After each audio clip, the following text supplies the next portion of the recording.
আল্লাহ রাব্বুল আলামিন পবিত্র কুরআনুল কারীমের ৭ নং সূরা সূরাতুল আ'রাফ এর ১১ নম্বর আয়াতে বলেন, বিসমিল্লাহির রহমানির রহিম। আল্লাহ রাব্বুল আলামিন বলছেন, ওয়ালাকাদ খালাকনাকুম সুম্মা সাওয়ারনাকুম সুম্মা কুলনা লিল মালাইকাতি ইসজুদু লিআদম ফাসাজাদু ইল্লা ইবলিস লাম ইয়াকুম মিনাস সাজিদিন। আল্লাহ রাব্বুল আলামিন বলছেন, ওয়ালাকাদ খালাকনাকুম, নিঃসন্দেহে আল্লাহ রাব্বুল আলামিন সেই সত্তা যিনি তোমাদেরকে সৃষ্টি করেছেন। সুম্মা সাওয়ারনাকুম, এরপর তোমাদেরকে আকৃতি দান করেছেন, সুন্দর অবয়ব কাঠামো দান করেছেন, দৈহিক কাঠামো। সুম্মা কুলনা লিল মালাইকাতি ইসজুদু লিআদম, এরপরে আল্লাহ রাব্বুল আলামিন সমস্ত ফেরেশতাদেরকে বলেছেন যে তোমরা আদমকে সিজদা করো। আর সূরা বাকারার মধ্যে আছে, আল্লাহ পাক সৃষ্টি করার পরে আদম আলাইহিস সালামকে নাম শিক্ষা দিয়েছেন, অর্থাৎ জ্ঞান শিক্ষা দিয়েছেন, এবং এমন জ্ঞান শিক্ষা দিয়েছেন যেই জ্ঞান ফেরেশতারাও জানতেন না। আল্লাহ পাক ফেরেশতাদেরকে বলেছিলেন যে তোমরা এই নামগুলো বলে দাও দেখি, যদি তোমরা সত্যবাদী হয়ে থাকো। ফেরেশতারা এই নামগুলো বলতে পারেননি। তারা বলেছিলেন, লা ইলমা লানা ইল্লা মা আল্লামতানা, আপনি আমাদেরকে যা শিখিয়েছেন এর বাইরে আমাদের কোনো জ্ঞান নেই। এরপর আল্লাহ পাক আদম আলাইহিস সালামকে বলেছেন, আদম তুমি নামগুলো বলে দাও দেখি। এরপর আদম আলাইহিস সালাম সুন্দর করে সব নামগুলো বলে দিয়েছেন, কারণ আল্লাহ পাক তাকে সেই জ্ঞান শিক্ষা দিয়েছিলেন। এরপরে আল্লাহ রাব্বুল আলামিন ফেরেশতাদেরকে বলেছেন, তোমরা আদমকে এখন সিজদা করো, কারণ জ্ঞানের মানদণ্ডে আদম তোমাদের চেয়ে শ্রেষ্ঠ। সুবহানাল্লাহ। আর আমরা সেই আদম সন্তান, যদিও বা পৃথিবীতে আসার পরে আমরা আমাদের পরিচয়টা ভুলে গেছি। সেই আদম সন্তান, যে আদমকে আল্লাহ রাব্বুল আলামিন ফেরেশতাদেরকে দিয়ে সম্মানিত করলেন, সিজদা করালেন, সেই আদম সন্তান এখন আল্লাহর জমিনে শিরক করে, নবী সাল্লাল্লাহু আলাইহি ওয়াসাল্লামের সুন্নতের অনুসরণ করতে চায় না, নবীদের আদর্শ মানতে চায় না, কোরআন এবং সুন্নাহ মেনে জীবন করতে চায় না। সেই আদম সন্তান এখন জেনা করে, ব্যভিচার করে, মাদকদ্রব্য পান করে, সমকামী। সেই আদম সন্তান এখন ঘুষ খাচ্ছে, সুদ খাচ্ছে, দুর্নীতি করছে, অন্যের সম্পদ আত্মসাৎ করছে, অন্যায়ভাবে মানুষকে হত্যা করছে। এমন কোনো গুনাহ নাই যে সেই আদম সন্তান করছে না। কোন আদম সন্তান? যার পিতাকে আল্লাহ রাব্বুল আলামিন কি করলেন? ফেরেশতাদেরকে দিয়ে সেজদা করালেন। তাহলে চিন্তা করেন যে আমরা আমাদের পরিচয়টা কি পরিমাণ হারিয়ে ফেলেছি।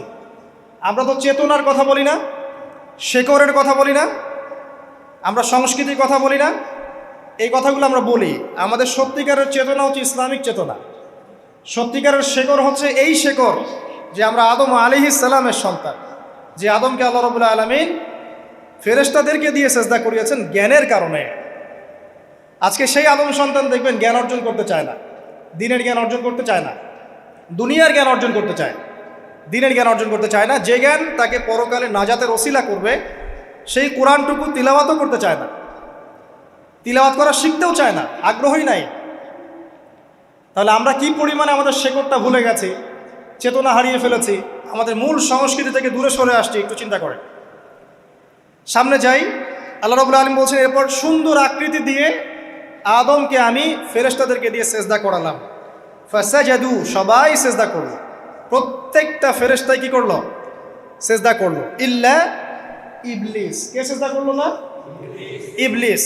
ইবলিস সেজদা করলো না। ইবলিস কে ছিল? সে কিন্তু কোনো ফেরেশতা ছিল না। সে ছিল একজন জিন। কানা মিনাল জিন্নি, সূরা কাহফে আল্লাহ পাক বলেছেন কানা মিনাল জিন্নি, সে জিনদের একজন ছিল। ঠিক আছে?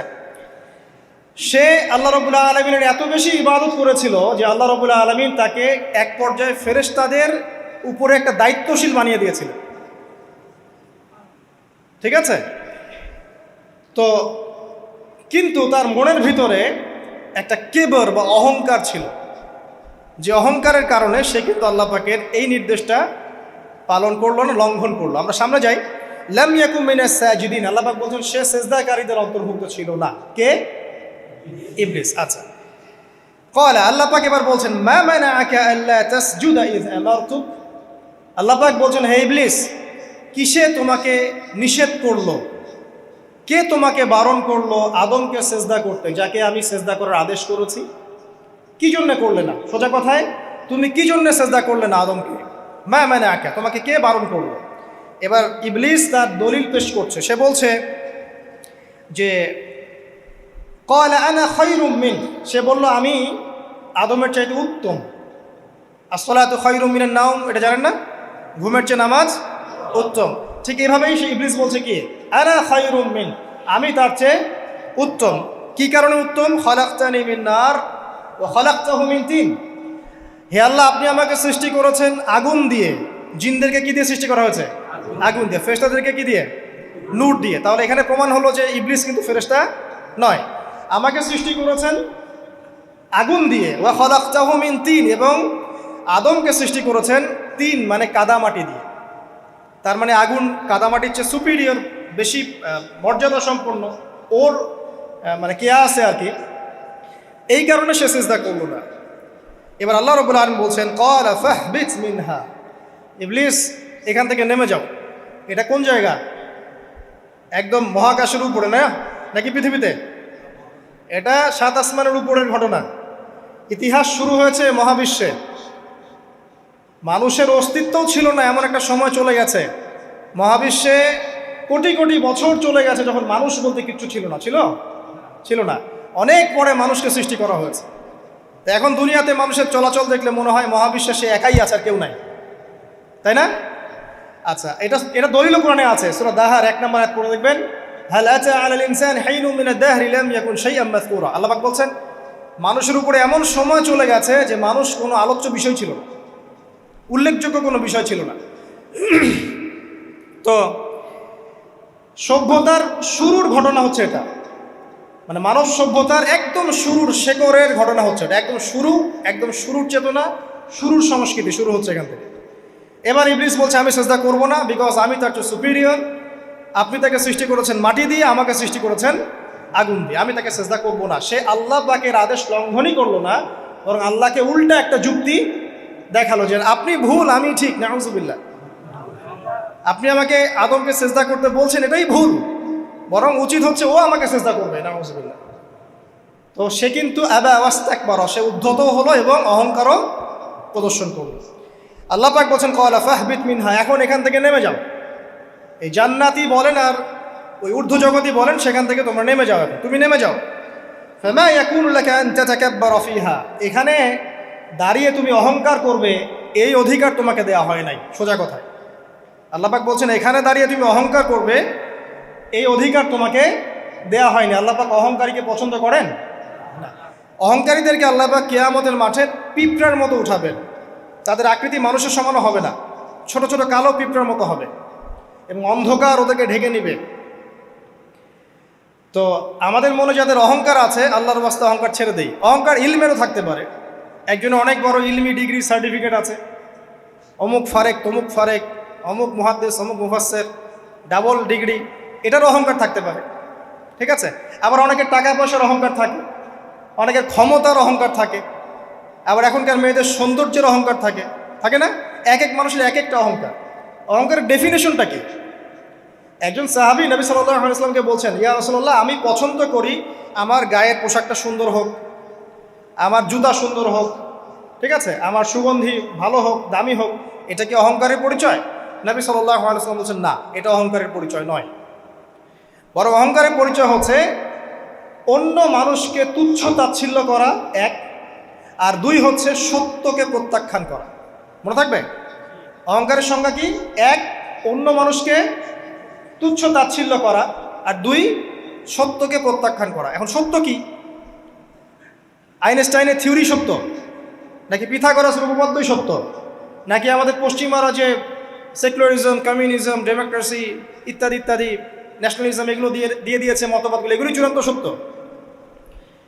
সায়েন্সই কি চূড়ান্ত সত্য? চূড়ান্ত সত্যটা কি আসলে?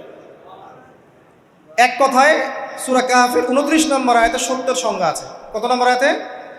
সূরা কাহফের 29 নম্বর আয়াতে আল্লাহ পাক বলছেন ওয়াকুলিল হাক্কু মির রাব্বিকুম, হে নবী আপনি বলে দিন সত্য সেটাই, ন্যায় অন্যায়ের চূড়ান্ত মানদণ্ড সেটাই, হক বাতিলের চূড়ান্ত মানদণ্ড সেটাই। কোনটা? যেটা তোমার রবের পক্ষ থেকে নাজিল হয়। সুবহানাল্লাহ। আমাকে বলেন যে রবের পক্ষ থেকে কি নাজিল হয়েছে? একসময় তাওরাত নাজিল হয়েছিল না, ওটাই হক ছিল। ওই সময় কি ছিল? সেটাই হক ছিল। জাবুর ওই সময়ের কি ছিল? হক। ইনজিল ওই সময়ের হক ছিল। এখন কি আছে আমাদের কাছে? কোরআন এবং এর ব্যাখ্যা হচ্ছে হাদিস। কিয়ামত পর্যন্ত কি অন্য কোনো শরীয়ত আসবে? অন্য কোনো নবী আসবে?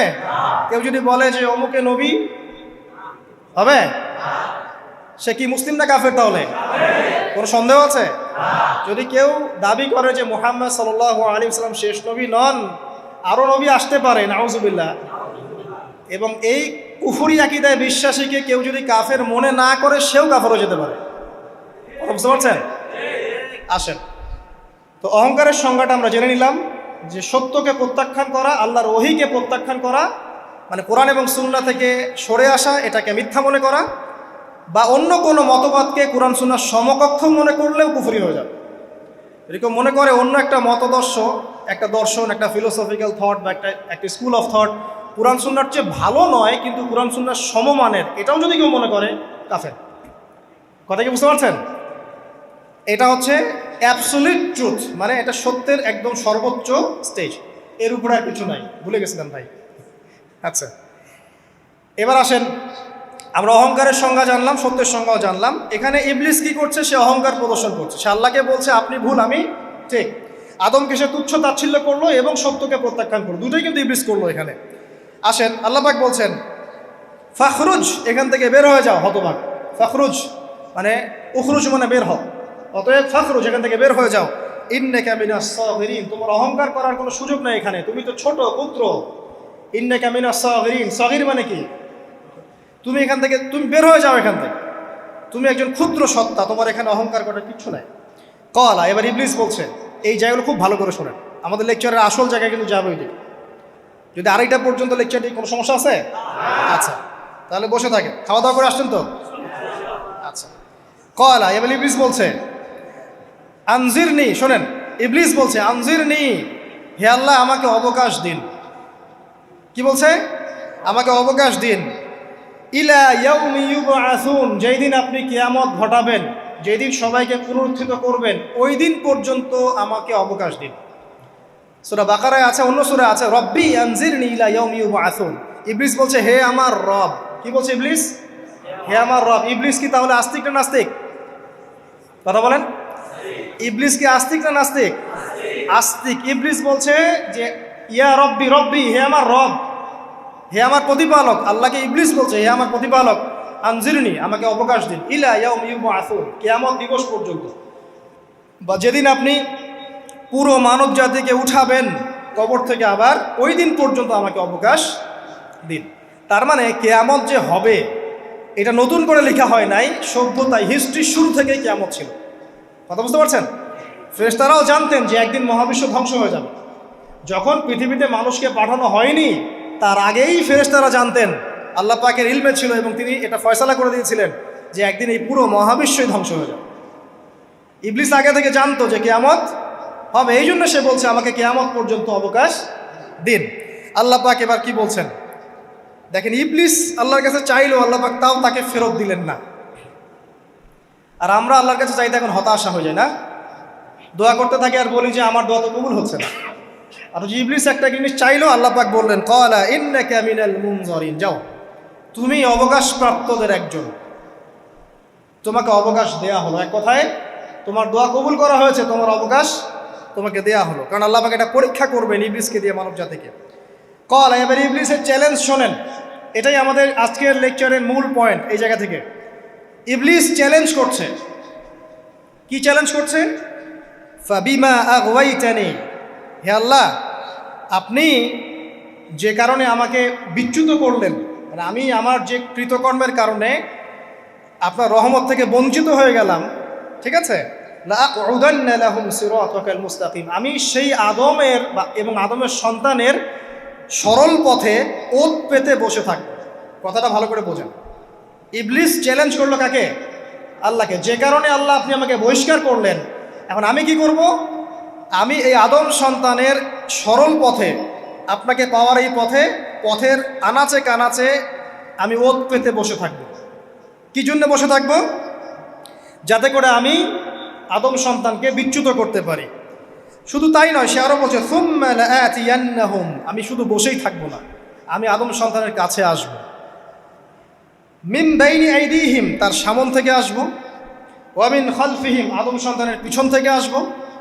ওয়া আন আইমানিহিম, তার ডান দিক থেকে আসব। ওয়া আন শামাইলিহিম, তার বাম দিক থেকে আসব।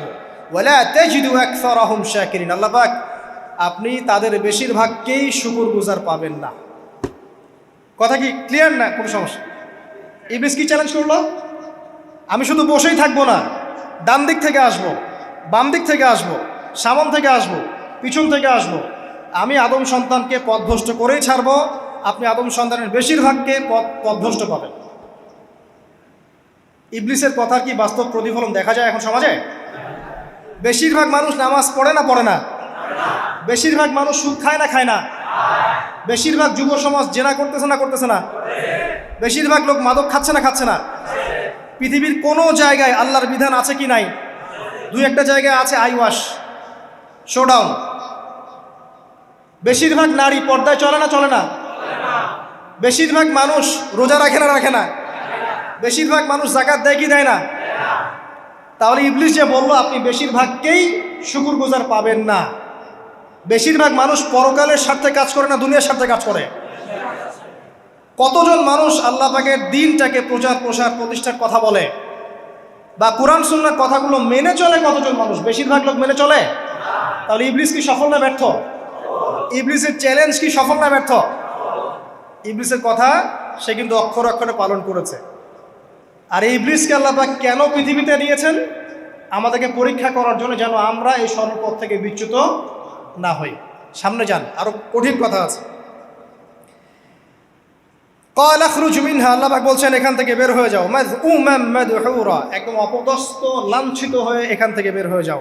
লামান তাবিআকা মিনহুম, তুমি তো চ্যালেঞ্জ করলে আমাকে, ঠিক আছে, কিন্তু যে ব্যক্তি যেই তোমার অনুসরণ করবে, আল্লাহ পাকের কথা শোনেন, যেই তোমার অনুসরণ করবে, লাআমলাআন্না জাহান্নামা মিনকুম আজমাইন, যে পুরুষ বা নারী যেই হোক না কেন, যে আদম সন্তান ইবলিস তোমার অনুসরণ করবে, তোমার পথ ধরবে, আমি তোমাকে সহ এদের সবাইকে দিয়ে জাহান্নাম পূর্ণ করব। আল্লাহর কিচ্ছু যায় আসে না। আল্লাহ পাক যদি এই পুরো পৃথিবীটাকেও জাহান্নামে নিক্ষেপ করেন অবাধ্যতার কারণে, আল্লাহ পাকের কিছু যায় আসে? ওই যে আপনাদের এখানে নদী আছে না, কি বালাসী ঘাট, এখানে চর টর আছে না? চরের মধ্যে একটা বালুর কণার কি দাম আছে বলেন তো? একটা বালুর কণার কোন দাম আছে? এই পুরো মহাবিশ্বে পৃথিবীর অবস্থান এর চেয়েও কম। তো পুরো পৃথিবীর মানুষ যদি আল্লাহর অবাধ্য হয়, আল্লাহ পাক যদি পুরো দুনিয়াটাকেই ধ্বংস করে দেন, জাহান্নামে নিক্ষেপ করেন, আল্লাহ পাকের কিছু যায় আসবে কিনা? এবার আসেন, এখান থেকে আমরা বুঝতে পারলাম যে ইবলিস একটা তৃতীয় সত্তা। আল্লাহ পাক আদম আলাইহিস সালামকে সৃষ্টি করলেন, নাম শিক্ষা দিলেন, সেজদা করালেন, ইবলিসকে সেজদা করতে বললেন, সে করলো না। সে চ্যালেঞ্জ করলো উল্টা, যে আমি ওর চেয়ে উত্তম, আপনি ভুল আমি সঠিক। সে অহংকার করলো এবং একই সাথে সে আদমকে পথভ্রষ্ট করার চ্যালেঞ্জও করে বসলো। আল্লাহ পাক ঘোষণা করলেন, যদি কোনো আদম সন্তান তোমাকে ফলো করে, তোমাকে সহ তাকে আমি জাহান্নামে নিক্ষেপ করব। ঠিক আছে, এ পর্যন্ত। এবার সামনে আসেন। এবার আল্লাহ পাক আদমকে বলছেন, কাকে বলছেন? আদম আলাইহিস সালামকে বলছেন, ইয়া আদম, হে আদম। তার আগে আদম আলাইহিস সালামের বুকের পাঁজর থেকে কাকে সৃষ্টি করেছেন? হাওয়া আলাইহিস সালাম, সভ্যতার ইতিহাসের প্রথম নারী এবং ইতিহাসের সবচেয়ে সুন্দরী রমণী কে? হাওয়া আলাইহিস সালাম। আরেকজন আছেন সবচেয়ে সুন্দরী রমণী, কে? কে বলতে পারবেন? জি না, 100 টাকা পুরস্কার বলেন। হ্যাঁ, নাম কি? মাশাআল্লাহ, ওই ওকে পুরস্কার দিও। কি নাম তোমার? মাশাআল্লাহ মাশাআল্লাহ। দ্বিতীয় সুন্দরী রমণী, দুজন রমণীকে বলা হয় পৃথিবীর সবচেয়ে সুন্দরী রমণী। আপনি যাদেরকে দেখে সিডিউস হচ্ছেন, যদিও এদেরকে দেখে সিডিউস হওয়ার কিছু নাই, কারণ এরা তো সুন্দর না, কোনো দিক থেকে সুন্দর না, না পোশাকের দিক থেকে, না চেহারার দিক থেকে, না ফিজিক্যাল স্ট্রাকচারের দিক থেকে। এদেরকে দেখে তো পাগলও সিডিউস হবে না। তো আদম আলাইহিস সালাম এবং আদম আলাইহিস সালামের স্ত্রী হাওয়া আলাইহিস সালাম এবং সারা আলাইহিস সালাম, ইতিহাসের সবচেয়ে সুন্দর রমণী, ইতিহাসের সবচেয়ে সুন্দর রমণী কাদের স্ত্রী ছিলেন? নবীদের না অন্য কারো? এজন্যই বলি, আপনি যদি পবিত্র থাকেন, আল্লাহওয়ালা মানুষ হন, ইনশাআল্লাহ তাআলা আল্লাহ পাক আপনার ঘরে একজন নেককার পুণ্যবতী সুশ্রী স্ত্রী দান করবেন ইনশাআল্লাহ। আপনি যদি এইসব অশ্লীলতার গোলক ধাঁধায় পড়ে নিজের ঈমান হারিয়ে ফেলেন, চরিত্র হারিয়ে ফেলেন, সম্ভাবনা খুবই কম যে আপনি একজন দিনদার মেয়ে পাবেন। বরং আপনি এমন কাউকেই পেতে পারেন যে আপনার মতোই, ঠিক আছে? দেখবেন যে আপনি 10 ঘাটের পানি খেয়ে আসছেন, ও দেখবেন 12 ঘাটের পানি খেয়ে আসছে। আল্লাহ পাক আমাদের যুব সমাজকে হেফাজত করুন, আমিন। আল্লাহ পাক এবার আদম আলাইহিস সালামকে বলছেন, ইয়া আদম, হে আদম, উসকুন আনতা ওয়া যাওজুকাল জান্নাহ। আদম শোনো, তুমি এবং তোমার স্ত্রী দুইজন এখন জান্নাতে থাকো। কোথায় থাকো? জান্নাতে থাকো। ওয়া কুলা মিন হাইসু শি'তুমা, যেখানে ইচ্ছা সেখান থেকে খাবার খাও। জান্নাতের নাজ নেয়ামতের কথা তো আপনারা শুনেছেন অনেক, আমি ওইগুলো বলতে যাচ্ছি না, সময় চলে যাবে। যা ইচ্ছা তাই পাবেন সেখানে, যা ইচ্ছা তাই। এমন একটা জায়গা যেটা কখনো কোনো চোখ দেখে নাই, কোনো কান শোনেও নাই। চোখ না দেখলেও, কান না শুনলেও মানুষ মনে মনে অনেক কিছু কল্পনা করে না, এটা কল্পনাও করার সুযোগ নাই। এত উন্নত মানের একটা জায়গা। তোমরা দুজন এখানে থাকো, জান্নাতের যে কোনো জায়গায় যাও, খাওয়া দাওয়া করো, কোনো সমস্যা নেই। কিন্তু ওয়ালা তাকরাবা হাদিহিশ শাজারা, মানে কি, এই যে গাছটা আছে, এই গাছের কাছে যেও না। একটা শর্ত খালি দিলাম, গাছের কাছে যেও না। গাছের নাম কি এগুলো আমাদের আলোচনার বিষয় না। বিষয়টা হচ্ছে আল্লাহ পাকের আদেশটা কি। গাছটা আম গাছ হতে পারে, জাম গাছ হতে পারে, কদু গাছ হতে পারে, যে কোনো গাছ হতে পারে। এটা নিয়ে আমাদের কোনো মাথা ব্যথা নাই। মাথা ব্যথা হচ্ছে আল্লাহ পাকের আদেশ, এই গাছের কাছে যেও না, বাস যেও না। আচ্ছা, ফাতাকুনা মিনাজ জালিমিন, যদি চলে যাও তোমরা দুজন এখানে, তাহলে তোমরা দুজন কিন্তু জালেম হয়ে যাবে। আল্লাহ পাকের হুকুম অবাধ্য করলে মানুষ কি হয়ে যায়? জালেম হয়। এই জন্য আমরা দোয়ায় বলি, আল্লাহুম্মা ইন্নী যালামতু নাফসি, বলি না? হে আল্লাহ, আমি আমার নফসের উপর জুলুম করেছি। রব্বানা যালামনা আনফুসানা, বলি না? আল্লাহ, আমরা আমাদের উপর জুলুম করেছি। তো আমরা যখন পাপ করি, মানে আমরা জুলুম করে ফেলেছি। তো তোমরা দুজন এই গাছের কাছে যেও না, যদি যাও তাহলে জুলুম করে ফেলবে এবং জালেম হয়ে যাবে। এবার ইবলিস তো আর বসে নাই, সে তো চ্যালেঞ্জ করেছে, করে নাই? আচ্ছা, এবার ইবলিস কি করছে? ফাওয়াসওয়াসা লাহুমা শাইতান, এবং ইবলিস এবার এদের দুজনকে ওয়াসওয়াসা প্রদান করতে শুরু করলো। ইবলিস কি করলো? ওয়াসওয়াসা প্রদান করতে শুরু করলো। ওয়াসওয়াসাটা এমন ছিল যে, হাল আদুল্লুকা আলা শাজারাতিল খুলদি ওয়া মুলকিন লা ইয়াবলা। ইবলিস এসে আদম এবং হাওয়া আলাইহিস সালাম তাদেরকে উস্কে দিতে লাগলো যে, আমি কি তোমাদেরকে এমন কোনো গাছের কথা বলবো যেই গাছের ফল খেলে তোমরা চিরস্থায়ী হয়ে যাবে, কখনো মরবে না, এবং এমন রাজত্ব পাবে যে রাজত্বর কোনো ক্ষয় নাই। ইবলিসের টোপটা কি দেখলেন? চিরস্থায়িত্বের টোপ এবং কিসের টোপ? রাজত্বের টোপ। এটা সূরা তহার মধ্যে আছে। অন্য সূরায় আছে যে, আমি কি বলে দিব এমন গাছের কথা যেই গাছের ফল খেলে তোমরা ফেরেশতা হয়ে যাবে, কখনো মরবে না। তাহলে চিরস্থায়িত্বের টোপ এবং এই যে কিসের? রাজত্বের এই যে টোপ, এই দুইটা হচ্ছে মানুষকে আল্লাহর পথ থেকে ডিসিভ করার একটা মানদণ্ড। কথা বুঝতে পারছেন? এই পৃথিবীতে যত মানুষ পথভ্রষ্ট হয়ে গেছে জন্য হয়েছে অনেকেই, আর অনেকে চিরস্থায়িত্বের জন্য হয়েছে। ফেরাউন নমরুদ চিরস্থায়িত্বের লোভে পড়ে পথভ্রষ্ট হয়নি? আর ওই সময় থেকে শুরু করে এখনকার বিশ্বে যারা ক্ষমতাধর, এরা কি ক্ষমতার দাপটে পথভ্রষ্ট হচ্ছে না? এই দুটো হচ্ছে মানুষকে পথভ্রষ্ট করার মাধ্যম। ইবলিস খুব ভালো করেই জানতো। একটা কথা বলি নাই, যখন আদম আলাইহিস সালামকে তৈরি করে রাখা হয়েছে, সৃষ্টি করে রাখা হয়েছে, ইবলিস এর চারপাশে রাউন্ড দিচ্ছিল, তাওয়াফ করছিল, তাওয়াফ। এবং মানব শরীরের এবং মানব মস্তিষ্কের, মননের দুর্বল পয়েন্টগুলো সে ফাইন্ড আউট করছিল। কারণ সে কিন্তু অনেক জ্ঞানী ছিল, সে কিন্তু প্রচণ্ড জ্ঞানী ছিল, এবং এখনও কিন্তু সে প্রচণ্ড জ্ঞানী, এবং তার অভিজ্ঞতার ঝুলি এখন অনেক বেশি, তাই না? ওর বয়স হয়ে গেছে না এখন, প্রচুর বয়স। তো তাওয়াফ করে করে সে মানুষের দুর্বল জায়গাগুলো ফাইন্ড আউট করেছে। একটা হচ্ছে পেট, একটা প্রবৃত্তি, একটা হচ্ছে নারীর প্রতি আসক্তি, ঠিক আছে, একটা ক্ষমতার লোভ, একটা চিরস্থায়িত্বের লোভ। এগুলো হচ্ছে মানুষের দুর্বল জায়গা। ইবলিস এগুলো ফাইন্ড আউট করে ওইভাবে চাল দিয়েছে। কথা বুঝতে পারছেন? একটু খেয়াল করে দেখেন, এখনকার বিশ্বে যত অন্যায় হচ্ছে, ম্যাক্সিমাম পাপ হচ্ছে পেটের কারণে। পেট। সুদ খায় কেন? পেটের কারণে। ঘুষ খায় কেন? পেটের কারণে। ইভেন যে এখন জেনা করছে, ওদেরকে তো এখন যৌনকর্মী বলতে হয়, তাই না? সম্মান দিয়ে কথা বলতে হয়। তো যৌনকর্মী যারা, তারাও দেখবেন পেটের কারণেই করছে। পেটের কারণে। তারপর দেখবেন মানুষের সম্পদ আত্মসাৎ, ওই যে ছেলে মেয়ে বাল বাচ্চার জন্য। পেট মানে মূল জিনিসটা কি? পেট। এবং চিরস্থায়িত্ব, ক্ষমতার দাপট আর প্রবৃত্তির দাসত্ব, এগুলো হচ্ছে মানুষের সবচেয়ে দুর্বল পয়েন্ট। দেখবেন ম্যাক্সিমাম পাপ হচ্ছে মেয়েদের কারণে। মেয়েদের কারণে না, মেয়ের পিছনে। মেয়ের পিছনে আপনি চলে গেছেন, এখানে আত্মহত্যা করছে কেউ, কেউ এখানে আপনার জেনা করছে, কেউ ধর্ষণ করছে, কেউ পরকে লিপ্ত হচ্ছে, মানে মেয়েরই কোনো পাপ। ওই যে বলে না, দুইটা পাপ যাকে পেয়ে গেছে তার লাইফটা ক্র্যাশড। একটা হচ্ছে মেয়ে, একটা হচ্ছে টাকা। অর্থ সম্পদ লালসা যার মধ্যে পেয়ে বসেছে, এর জীবন শেষ।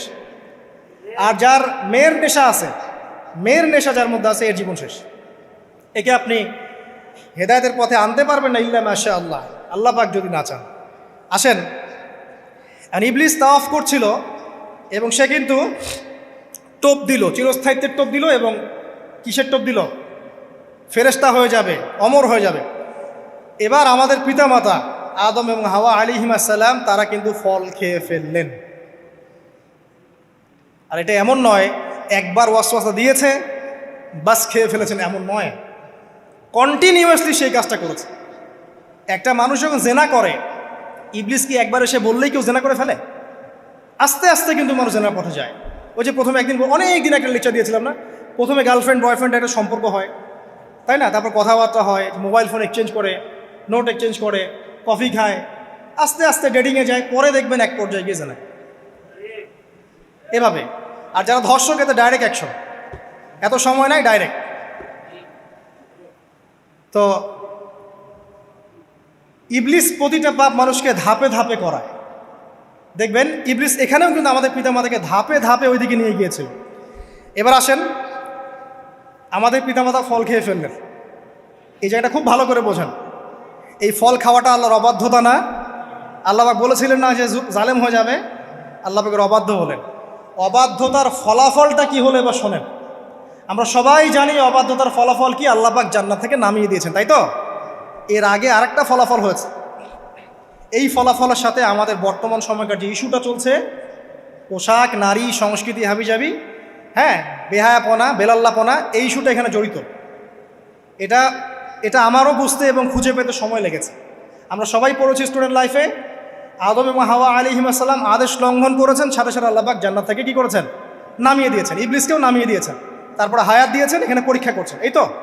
এখানে আল্লাহ পাক দেখবেন আমাদের আমল কেমন, আমল ভালো হলে আবার জান্নাতে, খারাপ হলে আবার জাহান্নাম। কিন্তু এর আগেও একটা ঘটনা ঘটেছে। যে মুহূর্তে আমাদের পিতামাতা ফল খেয়েছেন গাছের কাছে গিয়েছেন, আল্লাহ পাকের আদেশটা লঙ্ঘন করেছেন, সাথে সাথে তাদের গায়ের পোশাকটা খুলে পড়ে গেছে। আমি বুঝাতে পারি নাই, পুরো মহাবিশ্বের প্রথম লজ্জা, প্রথম অপমান, প্রথম শাস্তি, ঠিক আছে, আল্লাহর অবাধ্যতার প্রথম পরিণাম লজ্জাহীনভাবে গা থেকে কাপড় খসে পড়ে যাওয়া, ন্যাংটা হয়ে যাওয়া, ন্যাংটা। বাংলা ভাষায় বুঝতে পারছেন? প্রথম শাস্তি, প্রথম অবাধ্যতা এবং প্রথম অবাধ্যতার পরিণতি পুরো মহাবিশ্বে সভ্যতার শুরু থেকে শেষ পর্যন্ত প্রথম অ্যাক্সিডেন্ট, বা এই যে আমরা বলছি পরিণতি, পাপের পরিণতি, অবাধ্যতার পরিণতি, সেটা হলো গা থেকে কাপড় খুলে যাওয়া। এই কথা আল্লাহ পাক বলছেন এখানে, লিয়ুবদিয়া লাহুমা মা উরিয়া আনহুমা মিন সাওআতিহিমা। ইবলিস তোমাদের পিতামাতাকে এই গাছের কাছে নিয়ে গিয়ে ফল খাইয়ে তাদের গা থেকে পোশাক খুলে ফেলে দিয়েছে। এবার কি বুঝতে পারছেন যে ইবলিস এখন বিশ্বে কি করছে? ইবলিস সেম কাজটা করছে আমাদের সাথে, আমাদের গা থেকে তারা পোশাক খুলে ফেলে দিচ্ছে। সভ্যতার শুরুর পাপ বলছি না আমরা, এটা আসলে ভুল। সভ্যতার শুরুতে আদম এবং হাওয়া আলাইহিস সালাম যে ভুলটা করেছেন, তার যে পরিণতি হয়েছে সেটা এটা ছিল না যে জান্নাত থেকে পৃথিবীতে নামিয়ে দেয়া, বরং পরিণতি এটা ছিল তাদের গা থেকে প্রথম কাপড় খুলে গেছে, তারা নগ্ন হয়ে গেছেন। ইবলিস সর্বপ্রথম আমাদের বাবা মাকে নগ্ন করেছে প্রলোভন দিয়ে, ক্ষমতার প্রলোভন, চিরস্থায়িত্বের প্রলোভন দিয়ে। আজকের বিশ্বেও কি ইবলিসের দোসররা সেম কাজটা করছে না? আজকের বিশ্বেও কি ইবলিসের মানুষরূপী দোসরগুলা সেম কাজটাই করছে না? সেম কাজটা করছে। আমাদের গা থেকে ওরা পোশাক খুলে ফেলছে, এরপর আল্লাহ পাক জান্নাত থেকে নামিয়ে দিয়েছে। আগে কিন্তু এটা হয়নি, আগে পোশাক খুলেছে। এরপর কি হয়েছে জানেন? শোনেন, আল্লাহ পাক ওয়াকালা মা নাহাকুমা রাব্বুকুমা আন হাযিহি আশ-শাজারা ইল্লা আন তাকুনা মালাকাইন আও তাকুনা মিনাল খালিদিন। ইবলিস বলছিল যে তোমাদের রব তোমাদেরকে এই গাছের কাছে যেতে নিষেধ করেছে এই কারণে যে তোমরা এখানে গেলে মালাক হয়ে যাবে এবং চিরস্থায়ী হয়ে যাবে। ওয়া কাসামাহুমা ইন্নী লাকুমা লামিনান নাসিহিন। ইবলিস বলছিল যে আমি আল্লাহর কসম করে বলছি আমি তোমাদের শুভাকাঙ্ক্ষী। ফাদাল্লাহুমা বিগুরুর, ওদেরকে তারা পথভ্রষ্ট করলো, ইবলিস তাদেরকে পথভ্রষ্ট করলো। ফালাম্মা যাকাশ শাজারা, যখন তারা গাছের কাছে গেলেন, বাদাত লাহুমা সাওআতুহুমা, তাদের লজ্জাস্থানটা উন্মুক্ত হয়ে গেল, কাপড় খুলে পড়ে গেল। এটাই বলতে যাচ্ছিলাম। ওয়া তাফিকা ইয়াখসিফানি আলাইহিমা মিন ওয়ারাকিল জান্নাহ, এবং আদম এবং হাওয়া আলাইহিমা সালাম জান্নাতের গাছের পাতা ছিঁড়তে লাগলেন এবং সেই পাতা দিয়ে লজ্জাস্থান ঢাকতে লাগলেন। আপনার বাবা আপনার মাকে যদি কেউ রাস্তায় নগ্ন করে ফেলে আপনার কেমন লাগবে? আপনি কি করবেন তার ইজ্জত সম্মান বাঁচানোর জন্য? আমাদের পিতা মাতাকে ইবলিস জান্নাতে নগ্ন করে দিয়েছিল এবং আমাদের পিতা মাতা জান্নাতের পাতাগুলো ছিঁড়ে ছিঁড়ে লজ্জাস্থানকে আবৃত করতে শুরু করল। ওয়ানাদাহুমা রাব্বুহুমা, এবং আল্লাহ পাক বলছেন এবার আল্লাহ পাক তাদের দুজনকে ডাকলেন, ডেকে বলে আলাম আনহাকুমা আন তিলকুমা শাজারা, হে আদম এবং হাওয়া তোমাদের দুজনকে কি আমি বলি নাই যে এই গাছের কাছে যাবে না? ওয়াকুল লাকুমা ইন্নাশ শাইতানা লাকুমা আদুউম মুবিন, আমি কি তোমাদেরকে বলি নাই নিশ্চয়ই শয়তান তোমাদের স্পষ্ট প্রকাশ্য শত্রু? কলা, এবার তারা তাদের ভুল বুঝতে পারলেন। আল্লাহ পাকের কত দয়া মানুষের প্রতি দেখেন। ইবলিসও আল্লাহর অবাধ্য ছিল, আল্লাহ পাক তাকে বহিষ্কার করে কাফের বানিয়ে দিয়েছেন, চিরস্থায়ী লানত করেছেন। আমাদের পিতা মাতাও ভুল করেছেন, বাট আল্লাহ পাক তাদেরকে চিরস্থায়ী জাহান্নামী করেন নাই। আল্লাহ পাক তাদেরকে দয়া পরবশ হয়ে ক্ষমা করে দিয়েছে। শুধু তাই নয়, আল্লাহ পাক এত মহব্বত করেন আদম সন্তানকে যে তওবা করার যে কালিমাটা, সেই কালিমাটাও আল্লাহ পাক আদম এবং হাওয়াকে শিখিয়ে দিয়েছেন। সুবহানাল্লাহ, কোন কালিমা দিয়ে তওবা করবো, কি পড়বো, এটাও তারা বুঝতে পারছিলেন না। আল্লাহ পাক তখন শিখিয়ে দিয়েছেন। ক্বালা, তারা বলল, রব্বানা, হে আমাদের প্রতিপালক, যালামনা আনফুসানা, আমরা আমাদের উপর জুলুম করেছি নফসের উপরে, ওয়া ইল্লাম তাগফির লানা ওয়া তারহামনা লানাকুনান্না মিনাল খাসিরিন। এই দোয়াটা করলেন আমাদের পিতামাতা, আল্লাহ পাক মাফ করে দিলেন। কিন্তু মাফ করার পরে আর জান্নাতে থাকা হলো? এই পৃথিবীতে নামিয়ে দেওয়া। পৃথিবীতে নামিয়ে দেওয়ার পরে একটা হায়াত দেওয়া হলো, কারো 50, 60, 70, 100, 200, 500, 1000 ইত্যাদি, এবং আল্লাহর পক্ষ থেকে ঐশী গ্রন্থ পাঠানো হলো, কখনো তাওরাত, কখনো জাবুর, কখনো ইনজিল ইত্যাদি, কখনো কোরআন।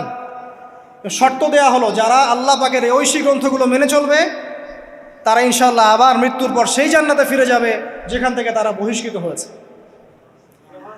আর যে বা যারাই আল্লাহ পাকের এই আয়াত, নিদর্শন এবং ঐশী গ্রন্থগুলোকে অস্বীকার করবে, এটাকে মিথ্যা প্রতিপন্ন করবে, আল্লাহ পাক এদের সবাইকে দিয়ে জাহান্নাম পূর্ণ করবে ইনশাআল্লাহ তাআলা।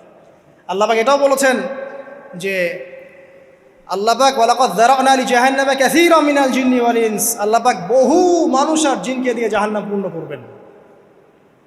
কারণ এই দুই জাতিকে পাঠানো হয়েছিল পৃথিবীতে শুধু আল্লাহর ইবাদত করার জন্য। ওমা খালাকতুল জিন্না ওয়াল ইনসা ইল্লা লিয়াবুদুন, এরা সেটা করে নাই। এই কারণে আল্লাহ পাক হাদিসের মধ্যে জানিয়েছেন প্রতি 1099 জন মানুষকে আল্লাহ পাক জাহান্নামে পাঠিয়ে দেবে, তবে বেশিরভাগ জান্নাতি হবে এই উম্মতে মুহাম্মাদের মধ্যে। এবার শোনেন, আমাদের পিতামাতার এই পরিণতির পর আল্লাহ পাক যখন আমাদেরকে পৃথিবীতে পাঠালেন, আল্লাহ পাক আমাদেরকে নগ্ন করে পৃথিবীতে রাখেন নাই। সুবহানাল্লাহ, আল্লাহ পাক আসমান থেকে লিবাস পাঠিয়েছেন। এই যে সমাজ বিজ্ঞানের বইগুলোতে লেখা আছে না, মানুষ আগে নগ্ন ছিল, গাছের ছালপাতা পরে থাকতো, তারপরে বন্যপ্রাণী শিকার করতো, গুহায় গুহায় থাকতো, বোগাস, মিথ্যা, বাজে কথাই বলছে, একদম টোটাল মিথ্যা কথাই বল। আল্লাহ রাব্বুল আলামিন সভ্যতা শুরু করেছেন নবী দ্বারা, সভ্যতা শেষও করবেন নবী দ্বারা। প্রত্যেক যুগে যুগে সভ্যতার ধারক এবং বাহক ছিলেন নবীগণ। আর আদম আলাইহিস সালাম পৃথিবীতে আসার পর নগ্ন হয়ে থাকেন নাই, আল্লাহ পাক আসমান থেকে লেবাস পাঠিয়েছিলেন। সুবহানাল্লাহ, আল্লাহ পাক আমাদেরকে নগ্ন করে রাখেন নাই। এবার দেখেন আল্লাহ পাক কি বলছেন, ইয়া বানি আদম, আচ্ছা আসেন, ইয়া বানি আদম, হে বনু আদম, কাদেরকে বলছেন? আমাদেরকে। কদ আনজালনা আলাইকুম লিবাসান ইউআরি সাওআতিকুম ওয়া রিশা, হে বনু আদম, আমি তোমাদেরকে নগ্ন ছেড়ে দিচ্ছি না, আমি তোমাদের জন্য লেবাস আর পোশাক পাঠাচ্ছি, যেই পোশাক দিয়ে তোমরা তোমাদের লজ্জাস্থানকে আবৃতও করবে এবং সৌন্দর্য বর্ধন করবে। এটা করছি না আমরা এখন? আচ্ছা, ওয়া লিবাসুত তাকওয়া যালিকা খায়র, আর তাকওয়ার লেবাস, তাকওয়ার পোশাকটা হচ্ছে সবচেয়ে উত্তম। যেমন দেখেন আমাদের সতর কি এই নাভির উপর থেকে হাঁটুর নিচ পর্যন্ত না, তাই বলি কি আমরা সবাই এভাবেই ঘুরি? এটা সর্বনিম্ন একটা স্কেল, তাই না? এর উপর আপনি জুব্বা পরছেন, পাগড়ি পরছেন, টুপি পরছেন, বা আপনি হয়তো আরও ঢিলেঢালা কোনো পোশাক পরছেন, এই পোশাকটাকে বলা হচ্ছে তাকওয়ার পোশাক। ওয়া লিবাসুত তাকওয়া যালিকা খায়র, এটা আরও উত্তম। একজন মেয়ের, অনেক আলেম বলছেন যে চোখ, এই চোখটুকু ঢেকে বের করে দেখা যাবে, বলছে না? অনেকে বলেছেন কি না? কিন্তু এটাও যদি কেউ সামনে জিলবাব দিয়ে ঢেকে রাখে তাহলে কি উত্তম নয়? পর্দার ক্ষেত্রে উত্তম নয়? তো লিবাসুত তাকওয়া যালিকা খায়র, তাকওয়ার যে পোশাক সেটা আরও উত্তম বেশি। নর্মালি তো পোশাক দিয়েছি, তাকওয়ার পোশাক সবচেয়ে উত্তম বেশি।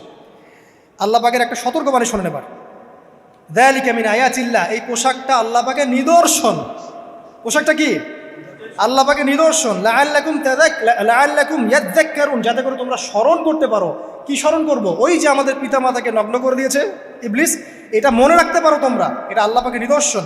ইয়া বানি আদম, হে বনু আদম, লা ইয়াফতিনান্নাকুমুশ শাইতান। এবার শোনেন, আল্লাহ পাক আমাদেরকে বলছেন, হে বনু আদম, লা ইয়াফতিনান্নাকুমুশ শাইতান, শয়তান যেন আবার তোমাদেরকে ফিতনায় ফেলতে না পারে।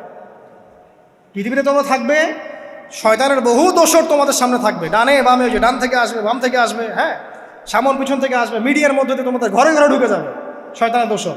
লা ইয়াফতিনান্নাকুমুশ শাইতান, শয়তানের দোসররা যেন তোমাদেরকে ফিতনায় ফেলতে না পারে। কে বলছেন? আল্লাহ পাক বলছেন। কিরকম ফিতনা? কামা আখরাজা আবাওয়াইকুম মিনাল জান্নাহ, ঠিক যেভাবে শয়তান তোমাদের পিতা মাতাকে জান্নাত থেকে বের করে দিয়েছিল, ওই রকম ফিতনায় যেন ফেলতে না পারে। ঠিক আছে? ওয়ায়ানজিউ আনহুমা লিবাসাহুমা, এবং শয়তান তোমাদের পিতা মাতার লেবাস খুলে ফেলেছিল, নগ্ন করে দিয়েছিল, নগ্নতা, বেহায়াপনা, অশ্লীলতা শিখিয়েছিল, ওইদিকে ধাবিত করতে চেয়েছিল। শয়তানের দোসররা যেন এটা করতে তোমাদের সাথে না পারে, সতর্ক থাকবে। লিউরিয়াহুমা সাওআতিহিমা, যাতে করে তোমাদের লজ্জাস্থানটা উন্মুক্ত হয়ে যায়। ইন্নাহু ইয়ারাকুম, নিশ্চয় শয়তান তোমাদের সবাইকে দেখতে পায়। হুয়া ওয়া কাবিলুহু, সে এবং তার পুরো কবিলার লোকজন, মিন হাইসু লা তারাউনাহুম, এমন জায়গা থেকে যে জায়গা তোমরা দেখতে পারো। আর শয়তান এবং তার অনুসারী যারা আছে, হোক মানুষ আর জিন, তারা তোমাদেরকে দেখতে পারে এমন জায়গা থেকে যা তোমরা দেখো না। আমরা যারা এই বিশ্বে আছি, আমরা সবাই এখন খেলার পুতুলের মতো খেলছি। যারা নিয়ন্ত্রণ করে বিশ্ব, এদেরকে কেউ দেখতে পারে না, এরা মানুষ শয়তান। কথা বুঝতে পারছেন? আর এমনি জিন শয়তান যারা আছে, এদেরকে তো আমরা দেখতে পারি না, অনেক দূর থেকে তারা আমাদেরকে দেখতে পারে। আল্লাহ পাক সতর্ক করছেন এটা। ইন্না জাআলনা আশ-শায়াতিন আউলিয়া লিল্লাযিনা লা ইউমিনুন, শোনেন, নিশ্চয়ই যারা আমার প্রতি ঈমান আনে না বা আমার অবাধ্য হয়, আমার আদেশ মানে না, তাদের সাথে আমি শয়তানকে বন্ধু বানিয়ে দিয়েছি। এবার বুঝলেন কেন বললাম এরা মানুষ শয়তান? বিকজ এদেরকে আল্লাহ পাক শয়তানের বন্ধু বানিয়ে দিয়েছেন, এটা শয়তানের বন্ধু। অন্য সূরায় আছে, শয়তান, জিন শয়তান মানুষ শয়তানকে ওহী করে। জিন শয়তান মানুষ শয়তানের মাথায় এসব বুদ্ধি ঢালে, এই শয়তানি বুদ্ধিগুলো শয়তান মানুষের মাথায় ঢালে। মানে মানুষ মাথাটা আগে সে রিড করেছে, কাকে কোন দিক দিয়ে রিসিভ করা যাবে। ঠিক আছে? আচ্ছা, এরপরে আরও আল্লাহ পাক বলছে, ওয়াইদা ফাআলু ফাহিশাতান, তারা যখন কোনো ফাহেসা কাজ করে, নোংরা বেহায়ার মতো কাজ করে, ক্বালু, তারা বলে, ওয়াজাদনা আলাইহি আবানা, এরকম করেই আমরা আমাদের পিতা মাতাদেরকে পেয়েছি। মানে যুগ যুগ ধরে এই সংস্কৃতি চলে আসছে, নগ্নতার সংস্কৃতি, বলে না? কথা বুঝতে পারছেন না? এই কথাই তারা বলে, যেটা কোরআনে আছে। আল্লাহ পাক বলছেন, ক্বালু ওয়াজাদনা আলাইহি আবানা, তারা বলে আমাদের পিতৃপুরুষদেরকে আমরা হাজার বছর থেকে দেখেছি এইভাবেই ড্রেস আপ করতে, এমনি ব্লাউজ ছাড়া শাড়ি পরতে দেখেছি আমরা, এমনি দেখেছি পেট বের করে চলতে, এমনি দেখেছি এই শর্ট কামিজ পরে চলতে, নগ্ন হয়ে চলতে। এখন তো বিকিনি সংস্কৃতি আসলে, এবং এটা মুভমেন্ট চলছে, মানে মানুষের দেহ থেকে কাপড় খুলে ফেলার মুভমেন্ট, আন্দোলন শুরু হচ্ছে। ঠিক আছে? এবং দোহাই হচ্ছে আমরা হাজার বছর থেকে এমনিই চলছে। এই যে আল্লাহ পাক বলছেন, ক্বালু ওয়াজাদনা আলাইহি আবানা, আমরা এর উপরে আমাদের পিতা মাতাদেরকে পেয়েছি। ওয়াল্লাহু আমারানা বিহা, এরা আরো বলে আল্লাহ আমাদেরকে এই আদেশ করেছেন। নাউযুবিল্লাহ। আল্লাহ বলছেন, আল্লাহ পাকের আদেশ কি? কুল ইন্নাল্লাহা লা ইয়া'মুরু বিল ফাহশা, নিঃসন্দেহে আল্লাহ পাক কোনো ফাহেসা কাজের আদেশ করতেই পারেন না। পারেন? নিঃসন্দেহে আল্লাহ পাক কোনো ফাহেসা, বেলাল্লাপনা, বেহায়ার মতো কোনো আদেশ, বেহায়াপনার কোনো কাজের আদেশ করতে পারেন না। আতাকুলুনা আলাল্লাহি মা লা তা'লামুন, তোমরা কি আল্লাহ সম্পর্কে এমন কথা বলছো যেই কথা তোমরা জানো না? এই পর্যন্ত থাক। এবার আসেন বাস্তবতায় আসেন। এতটুকু যে আমরা হিস্ট্রির সূচনার কথাগুলো বললাম, এখানে আপনারা কিন্তু প্রথম একটা দলিল পেলেন মানুষের দেহ থেকে পোশাক খুলে ফেলে। এরপর আমি পুরো কোরআনটা ঘাটার চেষ্টা করেছি। আদম আলাইহিস সালাম থেকে শুরু করে মুহাম্মদ সাল্লাল্লাহু আলাইহি ওয়াসাল্লাম পর্যন্ত হাজার হাজার শতাব্দী চলে গেছে, যাই নাই? হাজার হাজার বছর চলে গেছে, বহু জাতি এসেছে, বহু জাতি চলেও গেছে। আমরা কি প্রথম জাতি নাকি? এর আগে কত জাতি পৃথিবীতে এসেছে, চলেও গেছে, গেছে না? আচ্ছা, কোরআন ঘেটে ঘেটে ক্লান্ত হয়ে যাওয়ার পর আমরা এমন কোনো জাতি পাচ্ছি না যাদের কথা আল্লাহ পাক বলেছেন যে আমি তাদেরকে ধ্বংস করেছি অশ্লীলতার কারণে বা এই আপনার বেলাল্লাপনার কারণে বা ফাহেসা কাজের কারণে। সরাসরি এই একটা কারণ দেখে আল্লাহ পাক কোনো কওমকে ধ্বংস করেছেন খুব রেয়ার, খুঁজে পাওয়া যাচ্ছে না। শুধু 3টা জায়গা বের করতে পেরেছি। কয়টা জায়গা? 3টা। 1 নম্বর দেখেন, আদম আলাইহিস সালাম পরে নূহ আলাইহিস সালাম না, এই জাতিটাকে আল্লাহ পাক ধ্বংস করেছেন না? এই ধ্বংসটাকে আল্লাহ পাক এই বেপরদামির কারণে করেছেন, অশ্লীলতার কারণে করেছেন, পোশাকের অপসংস্কৃতির কারণে করেছেন? করেন না, শিরকের কারণে করেছেন। কি কারণে? শিরক। আল্লাহ পাক সবাইকে ডুবিয়ে মেরেছেন, কিন্তু ওরা যে নগ্ন পোশাক পরে রাস্তাঘাটে চলাফেরা করতো এই কথাটা কিন্তু আল্লাহ পাক বলেন। তার মানে ওদের পাপ এটা ছিল না।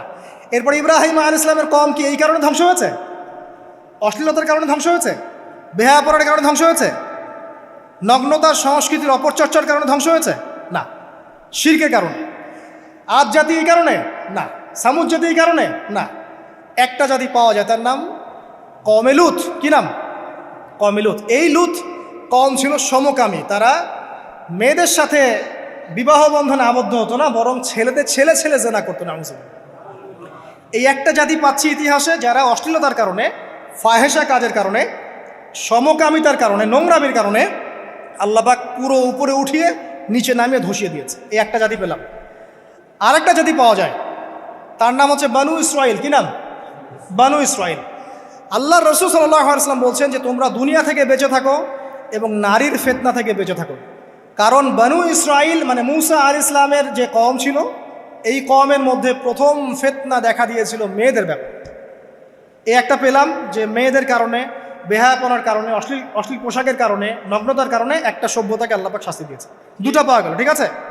1, 2, একটা লূত, একটা হচ্ছে বানু ইসরাইল, ঠিক আছে? আর একটা পাওয়া যায় এটা জোর করে, সেটা হলো নবী মুহাম্মদ সাল্লাল্লাহু আলাইহি ওয়াসাল্লাম নবী হওয়ার ঠিক আগের সময়টা, যেটাকে আমরা কি বলি আইয়ামে জাহিলিয়াত। ওই সময়ে মেয়েদের জেনাটা ব্যাপক ছিল, ব্যভিচারটা ব্যাপক ছিল, পরকীয়াও ছিল, বৈবাহিক তেমন কোনো অধিকার ছিল না। এমনও হতো যে একটা মেয়ের সাথে 8-10 জন পুরুষ সহবাস করতো, করার পরে সেই মেয়ে যখন গর্ভবতী হতো, তার বাচ্চা প্রসব করার পর সেই মেয়ে 10 জনকে ডেকে দাঁড় করাতো, দাঁড় করিয়ে বলতো যে অমুকে হচ্ছে আমার এই বাচ্চার বাপ, তারপরে এর সাথে বিয়ে হতো। চিন্তা করতে পারেন তো? নারীদের যে বৈষয়িক অধিকার, ধর্মীয় অধিকার, আপনার পোশাকের অধিকার, শালীনতার অধিকার, সম্পত্তির অধিকার, এগুলো ছিল না ওই সময়। এই একটা সভ্যতা পাওয়া যাচ্ছে। তাহলে 3টা আমরা বের করতে পারলাম, কথা ঠিক আছে? আচ্ছা, এবার আসেন এই 3টা সভ্যতার পর নবী সাল্লাল্লাহু আলাইহি ওয়াসাল্লাম যখন নবী হলেন, তখন তিনি সমস্ত অশ্লীলতার শেকড়টাকে উপরে ফেলে দিলেন। সভ্যতার ইতিহাস থেকে শুরু করে আমরা যত জাতির ধ্বংস দেখছি, এই ধ্বংসগুলো শিরকের কারণে হয়েছে, কুফুরির কারণে হয়েছে, অবাধ্যতার কারণে হয়েছে। মাত্র কয়েকটা জাতির ক্ষেত্রে অশ্লীলতা, বেহায়াপনা, আপনার ফাহেসা কাজ, এগুলোর রিজন দেখানো হয়েছে। তো এ থেকে একটা বিষয় প্রমাণ করা যায়, এই কথাটা ভালো করে বোঝেন। এ থেকে একটা বিষয় প্রমাণ করা যায় যে যত সভ্যতা ধ্বংস হয়ে গেছে, ওই সভ্যতার মানুষরা আর যাই করুক না কেন, তাদের পোশাক আশাক ঠিকঠাক ছিল। কথা বুঝতে পারছেন না? যত সভ্যতা ধ্বংস হয়ে গেছে, আদ, সামুদ, নূহ, ফেরাউন, ঠিক আছে, যত সভ্যতা ধ্বংস হয়ে গেছে, তাদের আর যত পাপী থাক, হয়তো কেউ অহংকারী ছিল, কেউ কুফরি করেছে, কেউ শিরিক করেছে, হ্যাঁ, কেউ সন্তানদেরকে হত্যা করেছে, কেউ মানুষ হত্যা করেছে, কেউ জুলুম করেছে, কেউ অহংকার করেছে ইত্যাদি, কিন্তু তাদের পোশাক আশাক শতাব্দীর পর শতাব্দী ঠিকঠাকই ছিল। এটা নিয়ে আল্লাহ পাক কোরআনে খুব বেশি কথা বলেন না। তার মানে বোঝা যায় যে এটা রিমার্কেবল কোনো কথা বলার বিষয় ছিল না, আল্লাহ পাক বলেন। অর্থাৎ যুগ যুগ ধরে মানুষের শালীনতার পোশাকটা ঠিকই ছিল, কারণ মানুষ জানতো যে তাদের পিতামাতাকে তাদের পিতামাতাকে ইবলিস নগ্ন করে দিয়েছিল জান্নাতে। এই কথাটা মানুষের মাথার মধ্যে ছিলই, এবং বিভিন্ন ধর্মগ্রন্থে এটার অস্তিত্ব আছে। আপনি শুধু ইসলাম না, অন্য যে কোনো ধর্মগ্রন্থ ঘাটেন, হিন্দু ধর্মগ্রন্থ ঘাটেন, সেখানে দেখবেন বলা হচ্ছে যেন মেয়েরা পর্দায় থাকে। দেখেন, পরে দেখেন, বেদের মধ্যে এটা আছে, আমি গতকালকেও স্টাডি করেছি। এবং খ্রিস্টান ধর্মগ্রন্থ পড়েন, সেখানে দেখবেন লেখা আছে, ওদের যে নিউ টেস্টামেন্টে আছে, দেখবেন যে যারা মাথার চুল দেখিয়ে বেড়ায় তাদের শাস্তির কথা বলা হয় যে চুল যেন কেটে দেওয়া হয়, ওদের ধর্মগ্রন্থে আছে। যারা জিউস, যারা পুরো বিশ্বে মুসলিমদেরকে অত্যাচার করে থাকে, এদের ধর্মগ্রন্থেও পর্যন্ত আছে যে যখন ইসহাক আসছিলেন, একজন নারী জিজ্ঞাসা করলেন কে আসছেন, তার ভৃত্য বললেন যে আমার প্রভু আসছেন, তখন তিনি নেমে নিজে একটা ঢিলাঢালা পোশাক পরলেন, তারপর সামনে গেলেন। শুধুমাত্র ইসলাম ধর্মে নয়, যত ধর্ম চলে গেছে পৃথিবীতে, সমস্ত ধর্মের মধ্যেই নারীদের শালীন পোশাকের কথাটা বর্ণিত আছে এখন পর্যন্ত। তার মানে যারা এখন অশালীন বিষয়ের দিকে মানুষকে ধাবিত করতে চায়, এদের আসলে কোনো ধর্ম নাই। সিম্পল। ধর্মের সাথে এদের কোনো সম্পর্ক আসলে না। আর আমরা কিন্তু কথা বলছি ধর্মের বেসিসে, হোক সেটা হিন্দুইজম বা খ্রিস্টানিজম বা জিউডিজম বা ইসলাম, আমরা ধর্মের বেইজে কথা বলছি। এখন যদি কেউ বলে ধর্মতাত্ত্বিক কথাবার্তা দিয়ে এসবে দলিল দিবেন না, তাহলে তার সাথে একটা ডিবেট হবে আল্লাহ আছেন কি নাই।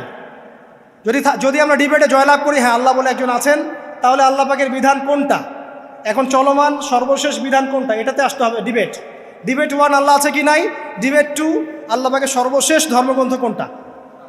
এই তো, এই দুইটাতে আমরা যদি জয়লাভ করি, এবং ইনশাল্লাহ আমরা সেটা করবো, এটাতে আমাদের কেউ ঠেকাতে পারবেন ইনশাল্লাহ, যেটাই সত্য, তাহলে মানুষের উপর ওয়াজিব হয়ে যাবে এটার উপর আমল করা। এখন আমরা এর বেসিসে দেখবো কোনটা ঠিক কোনটা বেঠিক, তাই না, কোনটা সত্য কোনটা মিথ্যা, কোনটা ন্যায় কোনটাও নয়, তখন আমরা এর বেসিসে দেখবো, অন্য কোনো ভিত্তির বেসিসে দেখবো না। এখানে চেতনা, যুগ যুগ ধরে চলে আসা সংস্কৃতি, আমাদের বাপদাদা দোহাই, এইসব ইস্যুটা আনা যাবে না। বেস হবে কি কোরআন এবং সুন্নাহ, এবং অন্যান্য ধর্মগ্রন্থগুলো যদি ওটাতে রাজি থাকে ওটাতেও, কারণ প্রত্যেকটা ধর্মগ্রন্থেই বলা আছে শালীনতার কথা, লম্বা ঢিলাঢালা পোশাকের কথা, হোক সেটা হিন্দুইজম বা খ্রিস্টানিজম বা জিউডিজম। পরে দেখেন, না থাকলে আমার কাছে আসেন, প্রতিটা ধর্মগ্রন্থে এটা কথা লেখা আছে। এবার আসেন, সর্বশেষ নবী মুহাম্মদ সাল্লাল্লাহু আলাইহি ওয়াসাল্লাম যখন নবী হন, আরবের ওই চিত্রটা, জেনা, ব্যভিচার, পরকীয়া, অশ্লীলতা, এটাকে সমূলে উপড়ে ফেলে দেন 23 বছরের মধ্যে। 23 বছরের নববী জীবনের পরে সেখানে কোনো জেনা আছে, কোনো বেপরদামি আছে, কোনো ব্যভিচার আছে, কোনো সুদ আছে, কোনো শিরক আছে, কোনো মাদক আছে, যেগুলো আছে খুবই অল্প, যেটা আছে সেটা কি খুবই অল্প, এটা কিন্তু ধরা যায় না, 2-1টা অ্যাক্সিডেন্ট হতেই পারে। সাহাবীদের যুগেও নামাজ পড়তে গিয়ে কোনো একজন দেখা গেছে অ্যাক্সিডেন্ট হয়ে গেছে, জেনা হয়ে গেছে, এটা তো রেয়ার ঘটনা। এক্সেপশনাল সামথিং কি এক্সাম্পল হতে পারে? যেটা কমন সেটা হচ্ছে এক্সাম্পল। মানে আপনি বলবেন যে মেয়েদের শালীনতার কথা এবং এর কারণে ধর্ষণের সংখ্যা বৃদ্ধি হচ্ছে, এই কথা আপনি যখন বলবেন, কিছু মানুষ আপনাকে বলবে যে তাহলে বোরখাওয়ালা মেয়ে কেন ধর্ষিত হচ্ছে, তাহলে বাচ্চা কেন ধর্ষিত হচ্ছে। আপনাকে বলছি পরিসংখ্যানটা কতটুকু, কেন হচ্ছে সেটা আমরা জবাব দিব, আগে বলছি পরিসংখ্যান কতটুকু। যারা বেপর্দায় চলছে এদের হ্যারাসমেন্টের পরিসংখ্যানটা বেশি না বোরখাওয়ালা মেয়ের পরিসংখ্যানটা বেশি? বলেন। যারা বেহায়ার মতো চলছে, বেপর্দায় চলছে, এদের পরিসংখ্যানটা বেশি নাকি শিশু অ্যাবিউজিংয়ের পরিসংখ্যানটা বেশি? তাহলে মূল যে জায়গাটা, ওইখানে আগে ফোকাস করতে হবে, তারপরে আমরা গৌণ জায়গায় যাব। এবং এই জায়গাটাতে আমরা দলিল বা প্রমাণ হিসেবে পেশ করব মানুষের রুচিবোধের পরিবর্তন, মানসিকতার পরিবর্তন এবং পাশবিক একটা প্রবৃত্তির দাসত্ব। এটা কীভাবে হচ্ছে? এটা পর্নোগ্রাফির কারণে হচ্ছে, এটা পর্নোগ্রাফির কারণে হচ্ছে, মিডিয়ার কারণে হচ্ছে, অবাধ ফ্রি মিক্সিংয়ের কারণে হচ্ছে, যৌন সুড়সুড়ির কারণে হচ্ছে, এবং যৌনতাকে সহজলভ্য করে দেওয়ার কারণে এই দুর্ঘটনাগুলো ঘটছে। আচ্ছা, আগে আমি আমার পয়েন্টে আসি। নবী সাল্লাল্লাহু আলাইহি ওয়াসাল্লাম যখন এটার শিকড়টা উপরে ফেলে দিলেন, তখন কিন্তু মক্কা, মদিনা, পুরো জাজিরাতুল আরবে আর কোনো বেহায়াপনার কোনো শিকড় থাকলো না। আল্লাহ পাক কীভাবে এটা করলেন? পুরো হিস্ট্রির ইতিহাস টেনে দিয়ে আল্লাহ পাক কয়েকটা আদেশ নাজিল করলেন। সেই আদেশটা কোরআন এবং সুন্নাহে আছে। আল্লাহ পাক প্রথমে ছেলেদেরকে বললেন, শোনো, সূরা নূর 30 নম্বর আয়াত, আল্লাহ পাক ছেলেদেরকে বললেন, তোমরা তোমাদের চোখ নিচু রাখো, এটা আমাদের দায়িত্ব। প্রত্যেকটা ছেলের দায়িত্ব বেগানা মেয়েকে দেখলে চোখটা কি করবে? নিচু করবে, সিম্পল। তাহলে আপনি সিডিউসড হবেন, এক কথায়। 2 নাম্বার, আল্লাহ পাক আমাদেরকে বললেন তোমরা তোমাদের লজ্জাস্থানকে হেফাজত করো। কাদেরকে? আমাদেরকে, মানে ছেলেদেরকে। প্রথমে আল্লাহ পাক ছেলেদেরকে বললেন চোখ নিচু করে রাখো, লজ্জাস্থানের হেফাজত করো। ঠিক আছে? সূরা বানী ইসরাঈল আল্লাহ পাক বললেন জেনার ধারের কাছেও যেও না, ধারের কাছেও যেও না। আল্লাহ পাক আরও বললেন যদি কেউ জেনা করে ফেলে সূরা নূরে, তাহলে তাকে 100টা বেত্রাঘাত করতে হবে। কয়টা? 100টা, এবং 1 বছরের জন্য তাকে বহিষ্কার করতে হবে। আল্লাহ পাক শাস্তিও দিলেন, শুধু তাত্ত্বিক বিধান দেন নাই, শাস্তিও দিয়েছেন। কারণ শুধু তাত্ত্বিক বিধান দিয়ে হবে? আমি যদি ওয়াজ করে বেড়াই ভাই মদ খায় না, মদ খায় না, কোনো শাস্তি না অ্যাপ্লাই করি, তাহলে কি মদ ছাড়বে মানুষ? আমরা যদি বলি হত্যা করা মহাপাপ, মহাপাপ, দুর্নীতি করা মহাপাপ, মানুষ দুর্নীতি ছাড়বে? ছাড়বে না, যতক্ষণ না শাস্তি নিশ্চিত করা যাচ্ছে। আল্লাহ পাক তাত্ত্বিক কথা শুধু বললেন না, শাস্তিও নিশ্চিত করলেন। তারপরে আল্লাহ পাক আরও বললেন যদি বিবাহিত কোনো ব্যক্তি ব্যভিচার করে তাহলে তাকে রজম করতে হবে, মাটিতে পুঁতে তাকে পাথর নিক্ষেপ করে হত্যা করে ফেলতে। ঠিক আছে? শাস্তি। এরপরে দেখেন আল্লাহ পাক মেয়েদেরকে বলছেন, এবার মেয়েদেরকে বলছেন তোমরা মূলত ঘরে থাকো, যদি বাইরের পরিবেশ তোমাদের অনুকূলে না থাকে তোমরা ঘরে অবস্থান করো। ওয়াকরনা ফি বুয়ুতিকুন্না ওয়ালা তাবাররুজনা তাবাররুজাল জাহিলিয়াতিল উলা, তোমরা মূলত ঘরে থাকো। জাহিলি যুগে মেয়েরা যেভাবে নিজেদেরকে প্রদর্শন করে বেড়াতো এই কাজটা তোমরা করো না। যদি করো তাহলে সমাজে বেহায়াপনা, ফায়সা বেড়ে যাবে, তোমরা নিজেরাই ক্ষতিগ্রস্ত হবে, যেটা ওরা হচ্ছে এখন। আচ্ছা, এরপর আল্লাহ পাক আরও বললেন হে নবী আপনি আপনার স্ত্রী এবং মুমিন নারীদেরকে বলেন তারা যদি বাহিরে যায় যেন জিলবাব দিয়ে তাদের পুরো বক্ষদেশটাকে ঢেকে নেয়। তাহলে পোশাকের সংস্কৃতির শেকড় কোত্থেকে শিখবো? আমি কোত্থেকে শিখবো? আল্লাহ পাক কর্তৃক নাজিলকৃত সর্বশেষ ঐশী গ্রন্থ থেকে শিখবো নাকি? যে বইয়ের মধ্যে কোনো ভুল নাই সেটাই তো আমার শেখার মাধ্যম হবে নাকি? নাকি যে দর্শনে 1000টা ভুল সেটা শিখবো আমি? আল্লাহ পাক এখানে বলছেন মুমিন নারীদেরকে বলো বাইরে গেলে পরে তারা যেন জিলবাব দিয়ে, কাপড় দিয়ে সুন্দর করে বক্ষদেশ এবং ঢেকে রাখে। বোরখার কথা এখানে নাই শব্দে। ঠিক আছে? ঢেকে রাখা ঢিলে ঢালা পোশাকের কথা এসেছে। আচ্ছা আসেন, আল্লাহ পাক আরও বললেন যে তোমরা অমুক অমুক অমুক অমুক, যেমন আপনার বাবা, আপনার ভাই, আপনার এই যে সন্তান, এই যে মাহারাম যারা আছে এদের সামনে ছাড়া অন্যদের সামনে যখনই যাবে তোমরা কিন্তু হিজাব অবলম্বন। তা আল্লাহ পাক হিজাবের বিধান দিলেন, চক্ষু নিচু করতে বললেন, লজ্জাস্থানের হেফাজত করতে বললেন, এবং যদি এর পরেও কেউ ভুল করে ফেলে তাহলে আল্লাহ পাক শাস্তির কথা বললেন। আল্লাহ পাকের সিস্টেমটা সুন্দর হলো না? এই সিস্টেমটা নবী সাল্লাল্লাহু আলাইহি ওয়াসাল্লাম অ্যাপ্লাই করলেন, সমাজ থেকে সমস্ত জেনা ব্যভিচারের ভিত্তি উঠে চলে গেল। সুবহানাল্লাহ বলবেন না? এটা হলো অবস্থা। তারপর দেখেন আল্লাহ রাব্বুল আলামিন শুধু পর্দার কথা বলেই ক্ষান্ত হলেন না, কারণ একটা বিধান দিলেই মানুষের সব কিছু সলভ হবে না। আল্লাহ পাক এর পাশাপাশি আমাদেরকে 5 ওয়াক্ত নামাজ পড়তে বললেন। ঠিক আছে? নামাজ পড়লে মানুষ ভালো হবে, নৈতিকতা শিখবে, আল্লাহর সাথে ক্লোজ সম্পর্ক হবে। আল্লাহ পাক কোরআন তেলাওয়াত করতে বললেন। ঠিক আছে? কোরআন মেনে চলতে বললেন। আল্লাহ পাক আমাদেরকে আল্লাহর জিকির করতে বললেন, নবীর সুন্নাহ মতো চলতে বললেন। আল্লাহ রাব্বুল আলামিন আমাদেরকে আল্লাহর যত অবাধ্যতা আছে, কি সমস্যা? হ্যাঁ আচ্ছা যেতে দেন। আমি যেটা বলতে চাচ্ছি যে আল্লাহ পাক শুধু পর্দার কথাগুলো বলেই একটা বিধান দিয়েই শেষ করে দিলেন না, কারণ শুধুমাত্র হিজাবের সাথেই পুরো সোসাইটির সমস্যাগুলো জড়িত না, এখানে আরও অনেক বিষয় আছে। যদি আপনি নৈতিকতা না শেখেন একটা বোরখাওয়ালা মেয়েকে আপনি টিস করতে পারেন। ঠিক আছে? যদি আপনার মধ্যে আল্লাহর ভয় তাকওয়া না থাকে আপনি কিন্তু একটা বাচ্চাকেও ধর্ষণ করতে পারেন, সুযোগ পেলে আপনি করে ফেলবেন।